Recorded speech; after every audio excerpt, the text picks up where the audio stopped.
हाथ बताएंगे।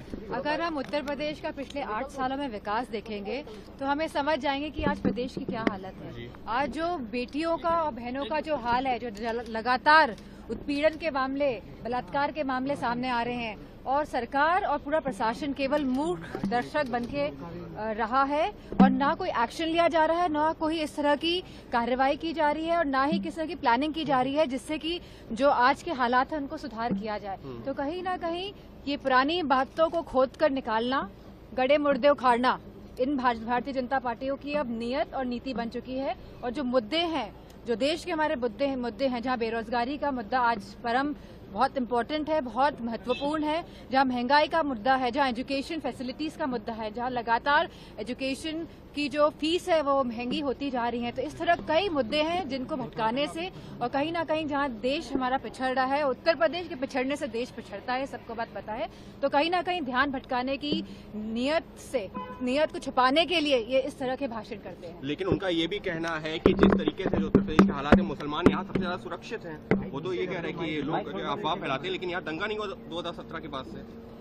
ऐसा है कि ये खाली ध्यान भटकाने वाली ही बात करेंगे, क्योंकि ये आज भी नहीं बता पाएंगे कि जितने इन्होंने MOU साइन किए थे वो कितने धरातल पे उतरे हैं। अगर आप इनके मॉडल को देख लेंगे इंफ्रास्ट्रक्चर डेवलपमेंट के लिए तो सब इस पे हंसी उड़ाएंगे कि किस तरह का ये डेवलपमेंट मॉडल है, जहां लाखों करोड़ रुपए के MOU साइन होते हैं और धरातल पर नहीं उतरते हैं।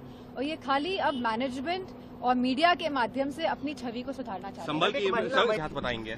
अगर हम उत्तर प्रदेश का पिछले 8 सालों में विकास देखेंगे तो हमें समझ जाएंगे कि आज प्रदेश की क्या हालत है। आज जो बेटियों का और बहनों का जो हाल है, जो लगातार उत्पीड़न के मामले, बलात्कार के मामले सामने आ रहे हैं और सरकार और पूरा प्रशासन केवल मूर्ख दर्शक बनके रहा है और ना कोई एक्शन लिया जा रहा है, ना कोई इस तरह की कार्रवाई की जा रही है और ना ही किसी तरह की प्लानिंग की जा रही है जिससे कि जो आज के हालात हैं उनको सुधार किया जाए। तो कहीं ना कहीं ये पुरानी बातों को खोद कर निकालना, गड़े मुर्दे उखाड़ना इन भारतीय जनता पार्टियों की अब नियत और नीति बन चुकी है। और जो मुद्दे हैं, जो देश के हमारे मुद्दे हैं, जहां बेरोजगारी का मुद्दा आज परम बहुत इम्पोर्टेंट है, बहुत महत्वपूर्ण है, जहां महंगाई का मुद्दा है, जहां एजुकेशन फैसिलिटीज का मुद्दा है, जहां लगातार एजुकेशन की जो फीस है वो महंगी होती जा रही है। तो इस तरह कई मुद्दे हैं जिनको भटकाने से और कहीं ना कहीं जहां देश हमारा पिछड़ रहा है, उत्तर प्रदेश के पिछड़ने से देश पिछड़ता है, सबको बात पता है।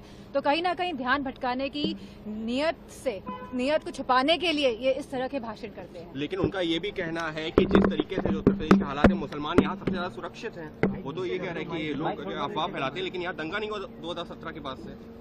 ऐसा है कि ये खाली ध्यान भटकाने वाली ही बात करेंगे, क्योंकि ये आज भी नहीं बता पाएंगे कि जितने इन्होंने MOU साइन किए थे वो कितने धरातल पे उतरे हैं। अगर आप इनके मॉडल को देख लेंगे इंफ्रास्ट्रक्चर डेवलपमेंट के लिए तो सब इस पे हंसी उड़ाएंगे कि किस तरह का ये डेवलपमेंट मॉडल है, जहां लाखों करोड़ रुपए के MOU साइन होते हैं और धरातल पर नहीं उतरते हैं। और ये खाली अब मैनेजमेंट और मीडिया के माध्यम से अपनी छवि को सुधारना चाहते हैं।